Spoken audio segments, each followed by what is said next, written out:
Life is not easy. Whether it's unsupportive parents, childhood bullies, or crippling abandonment issues, not a single character in the Owl House got away without at least a couple of scars. Because for an animated show, let's be real, the creators did not shy away from some darker themes to use in the show. Even though some of the characters are more positive and lighthearted than others, you would have to put in a lot of effort to search for one character that wouldn't benefit from a therapy session today. So, in honor of this wonderful show, today we'll be putting the Owl House to the test. They already fought tooth and nail against their inner demons, and some quite literal ones as well, for our entertainment, so we might as well rank them and grade them for it. Before we establish the rules and the special tier structure that we're going to be using, be sure to subscribe to Grade Your Living and turn on notifications so you never miss the weekly upload on your favorite comfort show. Now, without further ado, let's dive right in and make our tier list. Today we're going to be ranking some of the most prominent main characters in the show, so I think 5 layers should do the trick. Starting off with level 1 here, aka least traumatized, I'm just going to name this Vanilla. Essentially what I'm thinking for Vanilla, because obviously every character went through something in the show, because that's what makes, writing interesting. So I'm going to be placing any characters that went through things that the average human might go through, whether that means insecurities or self-doubt, feelings that are uncomfortable and they're hard to deal with, but they are common enough where if that's the only thing that we see them experience in the show, we're going to be placing them at level Vanilla. Then bumping it up to 1, I'm going to label this tier check on them. This necessarily means, do they need a registered therapist right away? Maybe or maybe not. It's kind of like this middle ground here where we're encroaching on traumatized territory, but the events that they went through were generally not catastrophic or over the top. And then right here in the middle, I'm gonna name this level needs serious help. This is the character who has been through the ringer and it is just some unbelievable stuff, but either they are secure enough where they have been able to take care of themselves and bounce back, they have a good support system, and for these characters, we probably see them at the end of the show, they have, they've figured it out, they have done fine for themselves, but they still have a lot to unpack. They went through so much where they're going to be carrying some baggage long after the show ended. So that's going to be our middle ground here. Need serious help. Then we have our level 4 here. I'm just going to call this WTF because for me, I think I'm going to place any character here if whatever they went through, if the ordinary person had to go through it, they would be left on the other side just saying, what the whether that means what they went through was unbelievable or extremely unique, it is just unbelievable. Any characters that are going to land a spot in WTF really had to have gone through some serious mind-boggling stuff. And then we're going to have Code Red, the top layer 5, the most traumatized. I'm just going to label this beyond help. All of the characters that we're going to be ranking today, of course, do make an appearance within the last season. So clearly they're not beyond help. They did not literally go insane and were beyond, coming back to where they started. But I'm just going to be labeling this beyond help because if the ordinary person went through what they did, they would be beyond help. It is just inconceivably traumatizing and has just had to endure such traumatizing events in multiple stages of their life. Okay, now that we have our 5 levels established, we're going to begin the ranking. I thought it'd be appropriate to start with the main character, of course, Luz Noceda herself. One important caveat that I think we should discuss with Luz is obviously the most traumatizing events that she went through happened during season 2 and 3, like right in the middle, where she has already established herself in the Boiling Isles, which probably is traumatizing enough within it of itself because she's adjusting to this new dimension and culture, and she's the only human there. Like, she has no one to rely on. But I will say, on top of all of that, she already went through some pretty serious stuff when she was at home as a human with no knowledge of anything else, beyond the human realm. The 2 prime examples that I'm thinking of in regards to this is her father passing away when she was at a young age.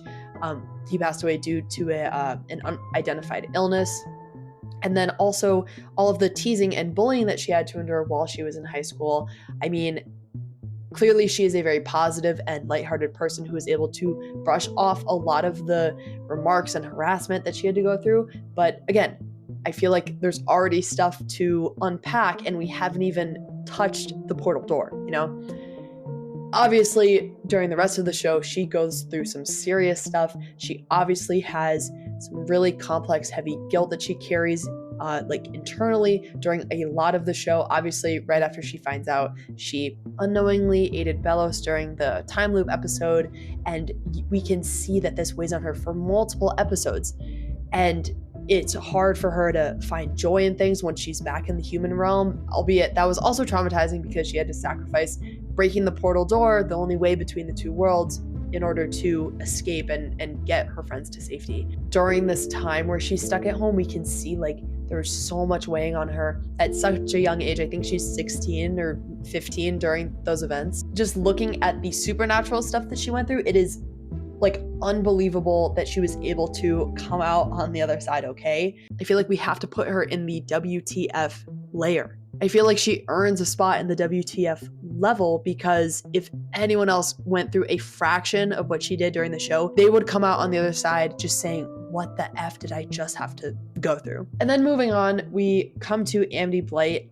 Obviously, the majority of her psychological trauma was inflicted by her mother for, a multitude of reasons. They have that pendant that her mom, made her wear. It offered like this one-way radio where Odalia could just berate her daughter whenever she wanted to, but technically in private because the only person that could hear it was her and Amity. And she had to wear it all the time. And I feel like we didn't even address it enough in the show. Obviously, there's that great moment where Amity cuts her off but just because she's cutting off her mother doesn't mean all of the pain that she inflicted on her just goes away and heals properly. I definitely don't think Amity deserves to be in levels 3 through 5. She's certainly not beyond help, and definitely by the end of the show, she has made a good life for herself. She has a great support system, and we see her really take a lot of responsibility on herself, which of course led to a lot of internalized pressure during the show, both academically, socially, and just trying to keep up with her mom's unattainable expectations. I don't think she's as traumatized as Luce, or at any point was she ever as traumatized as Luce, because again, we don't see as much of Amity or anyone's thoughts as much as Luce because she is the main character.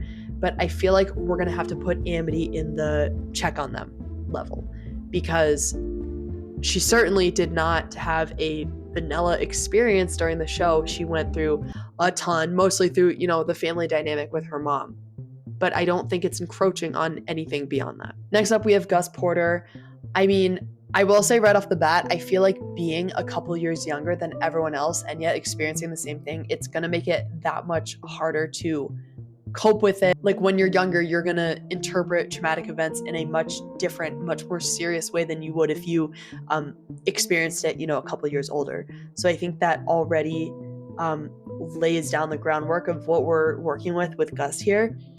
I will say a lot of the things that he does go through that we see are, I don't want to say typical experiences, but I know he was stuck in that illusion loop where he was living out some of his worst insecurities. It kind of felt like a nightmare, and Hunter managed to get him to calm down.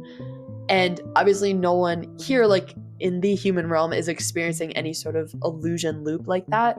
But I think when worse comes to worse, what Gus is most afraid of, or what really pushes his buttons and has traumatized him the most, it's not necessarily unbelievable. I don't want to catch strays for this, but I don't think Gus belongs anywhere else except the vanilla level. But please enlighten me if you are a Gus trauma defender. I also just don't think we see enough of it during the show to really, unpack it and assess it properly. But just going off of what we get during the show, I'm just going to put Gus in the vanilla level. Next, following Gus, we're going to be taking a look at Willow Park. Now, I will say right off the bat, generally, I don't think she's going to be any higher than level 1 or 2. I think her most traumatic experience that we see on the show is Amity bullying her, when they were young girls. And that's obviously it's hard to deal with. It took a lot of time for her to really unpack and process everything that happened to her. And of course, her and Amity end up becoming friends. And, there's that whole scene with the burning memories and trying to reestablish the friendship that they once had. And then, of course, just the general teasing that she had to go through while she was at Hexside, the half-a-witch taunts and all of that, and being left out of sleepovers. And I personally can't help but feel like a lot of this is just, unfortunately, like, it feels similar to standard high school girl bullying that many teenagers experience, in the modern world. And so, not that it's for nothing, but I think Willow might be sitting at the vanilla level with Gus here, just because what they have gone through, their biggest insecurities and their biggest internal battles have been hard, but we see them overcome them without too much baggage that carries on throughout multiple episodes, throughout multiple seasons, like we see with Luce, for example, where it has her questioning if she should even exist. Like Willow doesn't even come close to a fraction of that kind of existential trauma. So I think the right spot for her is going to be at level 1 at vanilla with Gus. Oh my gosh, this next character, I think we already know where he's going to be going, but let's take a look at Hunter. I am surprised he, had his redemption arc, remained a good guy, and established a real fulfilling life for himself by the season finale, because he has just gone through the ringer. I mean, from like, even if we talk about from the beginning, from his beginning, his beginning was artificial. He's not a real witch. Just the fact that he started off as a Grimwalker without him even knowing, and then he has this whole arc finding out about it, finding out that he has been made multiple times, having to experience learning that you're a reincarnation of a dead relative and that you have been serving this I feel like his most traumatic events are very similar to people who are born into cults and they manage to escape and they manage to try to unlearn everything that they have been, mentally digesting for basically their entire life. And on top of all of that, it's not just a familial cult that he's able to escape, but having to learn about his past and be face to face with who he is and what does that mean, and does that mean he can still be a good person, all of the while being 16 years old. We clearly see he has horrible self-image. When we first meet him, he acts super confident as the Golden Guard, of course, with the mask, and we slowly see that when he takes it off, he is just a hot mess. He has no idea who he is because he's never had the opportunity to learn anything besides just serve this one guy, Emperor Bellows. I think it just goes beyond saying, I think it goes without saying that Hunter has to go in the Beyond Help section. Again, obviously he is not Beyond Help because he was helped after a long, grueling process of trying to unlearn everything that he has internalized his entire life. But for the sake of this video, he's going to be going in Beyond Help, but we clearly learned by the end that he was not. But during some of those most traumatizing events, he probably believed that he was indeed Beyond Help, if he would have even accepted it. So there you go, Hunter. I think it is absolutely fascinating digging into what could possibly be an element that explains what level each character should belong in. I mean, it is having me revisit some of the earliest arcs that were happening in season 1 and then seeing how it plays out into the rest of the show, seeing how it impacts them as characters, deep down, as opposed to what we actually see on the surface. It is just so much to unpack, and it obviously was a lot for them to unpack as characters. And because of that, I want to hear your feedback, and I want to hear what you guys think would make an even better ranking video, and if I'm missing anything, or if there are other elements that you think I am not taking into consideration when I should be. And once I hear back from you guys, I would love to finish out this ranking series next week with another new video. Thank you so much for watching this video and supporting the channel. You really have no idea how much it means to me. I know that this video is not my usual standard video, but I want my videos to start feeling a little bit more connected and more human-made, and like we're just chatting about our favorite show, because that's exactly what's happening. But again, any feedback on whether the system that I used ranking them or whether you would like to see something else next week, any feedback is helpful and appreciated, and I will take it into full stride. So if you want to see the rest of these characters included in the tier list or have me add even more characters, be sure to hit that like button and let me know in the comments below, and I will see you next week with another new video. Thank you so much for watching. Take care.